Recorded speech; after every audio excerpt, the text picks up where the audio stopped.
Today I am going to discuss regarding teacher selection. Teacher সিলেকশনের ব্যাপারটা actually আমি অনেক দিন ধরে ভাবতেছি এই ব্যাপারে। হয়তো অনেক গার্ডিয়ান অনেক স্টুডেন্টদের খুব একটা ভালো নলেজ রাখে না। কিছু কিছু গার্ডিয়ানরা খুবই সচেতন, তারা টিচার সিলেকশনের ব্যাপারে খুব সচেতন, কিন্তু আমাদের মধ্যে অনেক স্টুডেন্টরা আছে এবং অনেক গার্ডিয়ানরা আছে যারা হয়তো বা টিচার সিলেকশনের ব্যাপারে তেমন একটা সচেতন না। টিচার সিলেকশন আমাদের টিচারদের ব্যাকগ্রাউন্ড প্লাস পাস্টের যে এক্সপিরিয়েন্স অবশ্যই খেয়াল করা উচিত। আরেকটা ব্যাপার হচ্ছে, আমি বিশেষ করে বলবো যে ইংরেজি টিচার সিলেকশনের ব্যাপারে আপনারা খেয়াল করলে দেখবেন আনাচে কানাচে অলিতে গলিতে বিভিন্ন জায়গায় অনেক টিচাররাই পড়াচ্ছে। কারো হয়তো বা ব্যাকগ্রাউন্ড ইংরেজি আছে, কারো হয়তো বা নেই। কেউ হয়তো বাড়িতে গাইড বই দেখা একটা ধারণা নিয়ে নোট টোট কইরা স্টুডেন্টদের পড়াচ্ছে। তো এই ধরনের টিচার সিলেকশন করলে অনেক সময় আমাদের এই ছেলে মেয়েদের ভবিষ্যতে তাদেরকে আবার রিপেন্ট করতে হবে। সো আমাদের টিচার সিলেকশনের ব্যাপারে হ্যাভি ইম্পর্টেন্স। আমাদের টিচার সিলেকশনের ব্যাপারে টিচার সিলেকশনটা যেহেতু খুবই গুরুত্বপূর্ণ, এই ব্যাপারে আমাদের অবশ্যই কনসাস থাকা উচিত।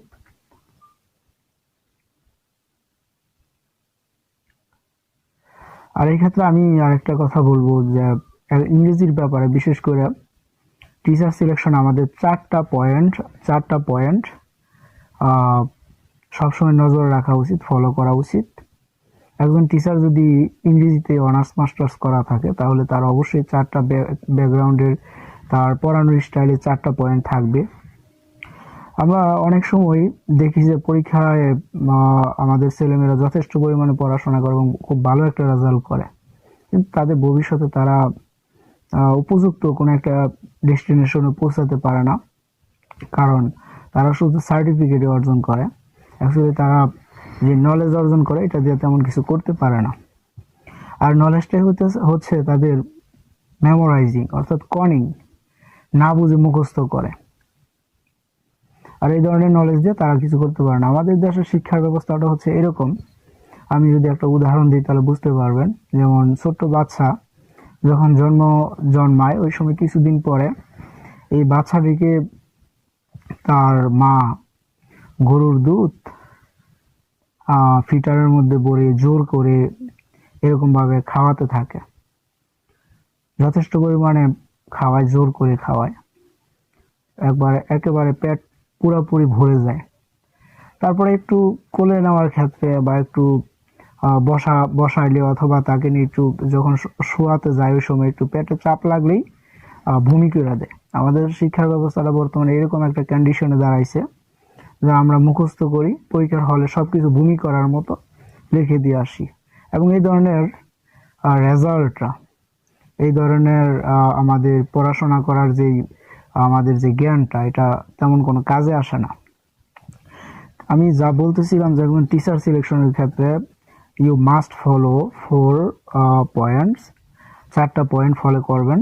তবে আমি ইংরেজির ক্ষেত্রে বলবো, ইংলিশের ক্ষেত্রে চারটা পয়েন্ট হচ্ছে ইংরেজি ভাষার, একটা ভাষার আমরা জানি যে চারটা স্কেল থাকে।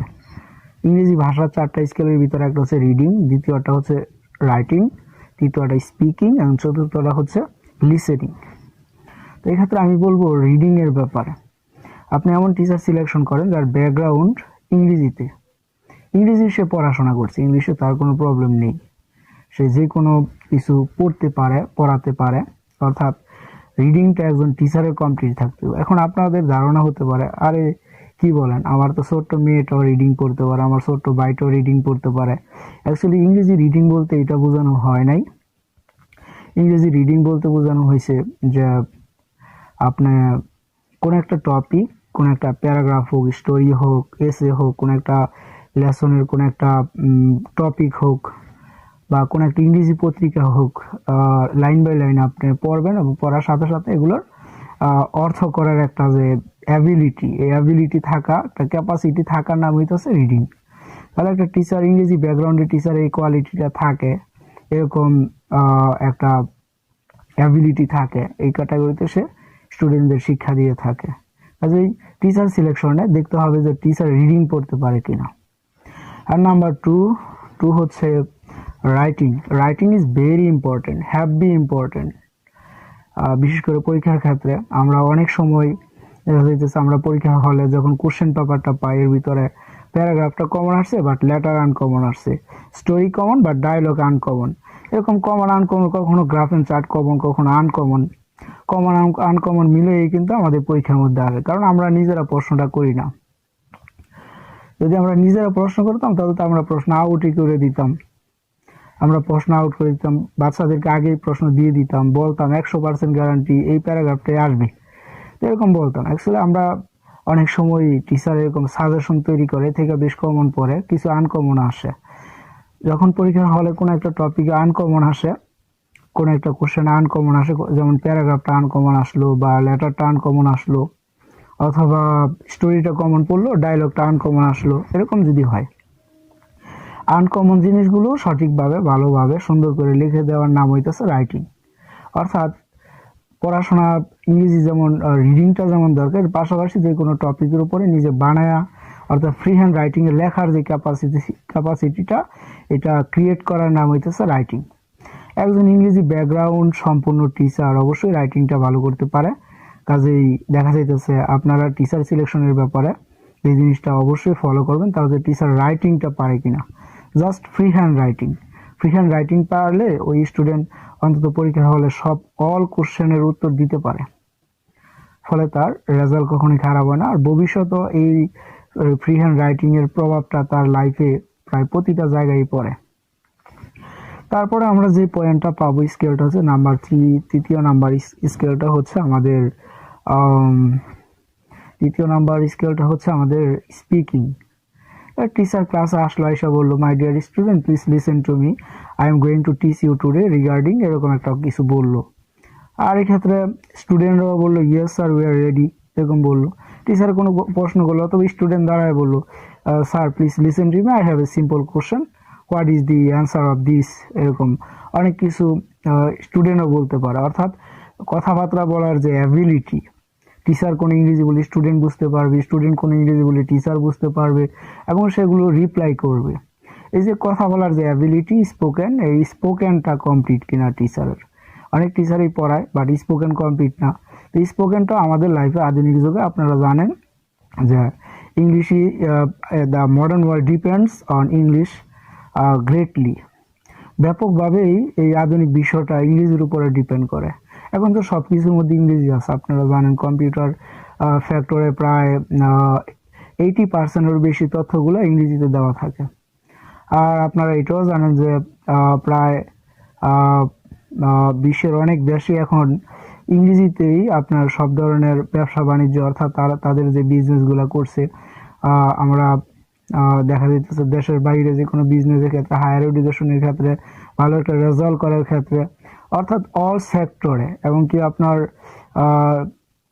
মেডিকেল সেক্টরগুলো, তো সব জায়গায় আমাদের ইংরেজির প্রভাবটা রয়েছে। সো যেখানে আপনি যখন বাইরে কান্ট্রিতে ট্রিটমেন্টের জন্য যান, যেমন আমি কিছুদিন আগেও তো ইন্ডিয়া থেকে ঘুরে আসলাম, ইন্ডিয়ায় গেলাম, যাওয়ার পরে জায়গায় ইন্ডিয়ায় আমি মূলত গেছিলাম, চেন্নাইয়ে গেছিলাম ট্রিটমেন্টের জন্য।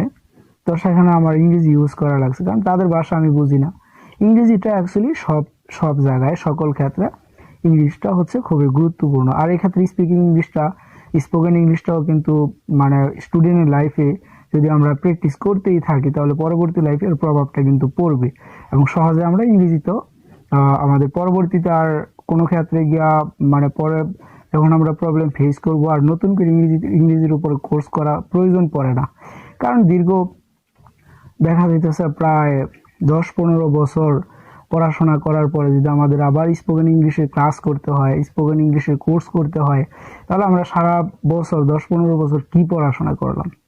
তো এইসব ব্যাপারে আমাদের নিজেদের বোঝা উচিত। তাই দেখা যায় টিচার সিলেকশনের ব্যাপারে আমাদের টিচারের স্পোকেন ইংলিশের ব্যাপারটা ওনার স্পিক করতে পারে কিনা এই জিনিসটা আমাদের খেয়াল রাখা হচ্ছে। অর্থাৎ স্পিকিংটাও এই জায়গায় খুব গুরুত্বপূর্ণ ভূমিকা পালন করে, এই ছেলে মেয়েদের জীবনে ফিউচারের জন্য খুবই গুরুত্বপূর্ণ ভূমিকা পালন করে। তো দেখা যাচ্ছে আমাদের লাস্ট স্টেপে যা আছে তা হচ্ছে লিসেনিং। এখন স্টুডেন্ট দেখা যাইতেছে একটা প্রশ্ন করলো স্যারকে, ইংরেজিতে বললো, sir please listen to me, I have a simple question, এরকম বললো।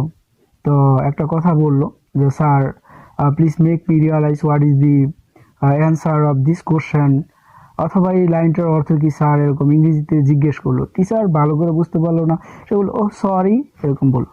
এটা অ্যাকচুয়ালি এরকম টিচার আমরা সিলেকশন করবো না যারা ইংরেজিতে কথা বলতে পারবে না, প্লাস কোনো কিছু শুনেও বুঝতে পারবে না। তো আমাদের টিচার সিলেকশনের ব্যাপারে লিসেনিংটাও হ্যাভ বি ইম্পর্টেন্ট। তো আমি বলবো একটা টিচার সিলেকশনের ক্ষেত্রে অবশ্যই ছাত্রছাত্রী এবং গার্ডিয়ানদের এই ব্যাপারে নজর দেওয়া উচিত যে একজন টিচারের চারটা স্কেল সম্পূর্ণ আছে কিনা, চারটা স্কেলের উপরে রিলাই করেই তারাই টিচটা করে কিনা। তাহলে নাম্বার 1 রিডিং, নাম্বার 2 হচ্ছে রাইটিং, নাম্বার 3 স্পিকিং, নাম্বার 4 হচ্ছে লিসেনিং। এই চারটা স্কেল তাদের চারটা স্কেলের উপর রিলাই করে টিচ করে কিনা, আর স্টুডেন্টরা চারটা স্কেলের উপরে রিলাই করে প্র্যাকটিস করে কিনা, তাহলে তারা ভালো কিছু করতে পারবে, তাদের ফিউচারটা ব্রাইট হবে। আমরা সবাই জানি যে একটা ব্যাপার, ইংলিশটা বর্তমানে ইন্টারন্যাশনাল ল্যাঙ্গুয়েজ, ইংরেজি ইন্টারন্যাশনাল ল্যাঙ্গুয়েজ, এটা আমাদের সেকেন্ড ল্যাঙ্গুয়েজ। আমরা বাঙালি, আমাদের সেকেন্ড ল্যাঙ্গুয়েজ ইংলিশ। তবু মডার্ন এজে চলতে গেলে ইংরেজি ছাড়া বিকল্প আর কোনো রাস্তা নেই। সো একটা কথা আছে ইংরেজিতে, you will fit everywhere in our country and all over the world if you know well English.